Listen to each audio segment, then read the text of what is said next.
Hello everyone, welcome back to my YouTube channel. So today we are going to discuss how to calculate molecular mass. तो molecular mass निकालने के लिए आपको पता होना चाहिए एटॉमिक मास। जो भी एलिमेंट गिवन है कंपाउंड में उसका अगर आपको एटॉमिक मास पता है तो आप इजीली कोई भी कंपाउंड आपको दिया गया हो आप उसका मोलिकुलर मास इजीली निकाल सकते हो। तो यहाँ पर देखिए हमने बहुत सारे कंपाउंड लिए हैं। तो सबसे पहला कंपाउंड है HCl, that is hydrochloric acid. तो इसका मोलिकुलर मास क्या होगा, तो कैसे निकालेंगे, तो इसके लिए आपको पता होना चाहिए हाइड्रोजन का एटॉमिक मास क्या होता है, क्लोरीन का एटॉमिक मास क्या होता है। तो हाइड्रोजन का एटॉमिक मास 1 होता है एंड क्लोरीन का एटॉमिक मास होता है 35.5। तो यहाँ पर हाइड्रोजन का एक ही एटम है, कुछ नहीं है मतलब 1। क्लोरीन का भी एक ही एटम है, कुछ नहीं है मतलब 1। हाइड्रोजन क्लोरीन एक ही है, तो हाइड्रोजन यहाँ पर एक ही है, तो 1 इंटू हाइड्रोजन का एटॉमिक मास क्या होता है 1, देन प्लस।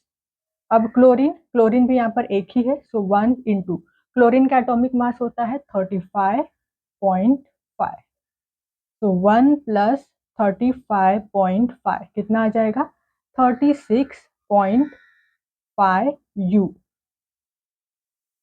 तो HCl का मॉलिक्यूलर मास होता है 36.5। इसी तरीके से आप निकाल सकते हो CO2 का। तो आपको क्या पता होना चाहिए, इन एलिमेंट का atomic mass.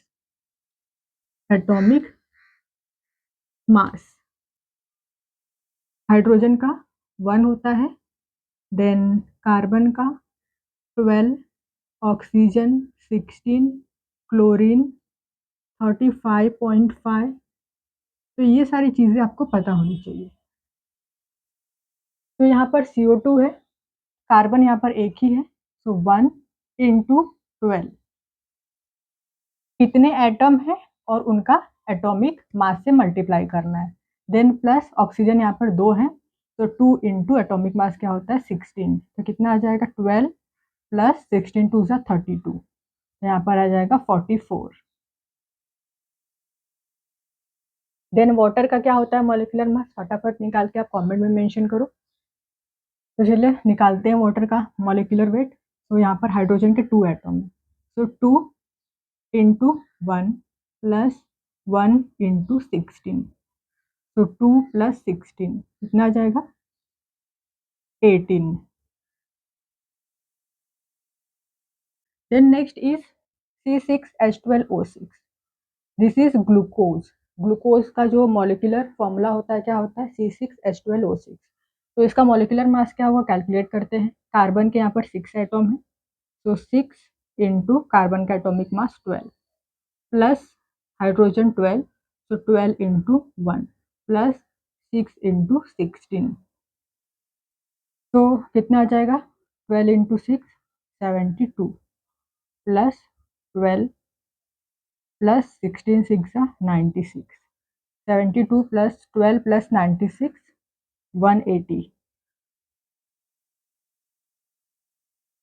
Then next is CH4 that is methane. तो फटाफट से कैलकुलेट करिए, 1 into 12 plus 4 into 1, 12 plus 4 that is 16 U।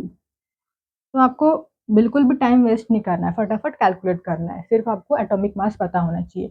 तो एक कंपाउंड में आपको आपके लिए देती हूँ for your homework, that is H2SO4। Sulphuric acid का मॉलिक्यूलर मास क्या होता है आपको कमेंट में बताना है। तो आई होप कि ये जो वीडियो आपके लिए यूजफुल हो, कैसे निकालते हैं molecular mass.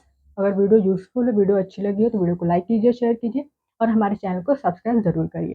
Thank you so much for watching this video.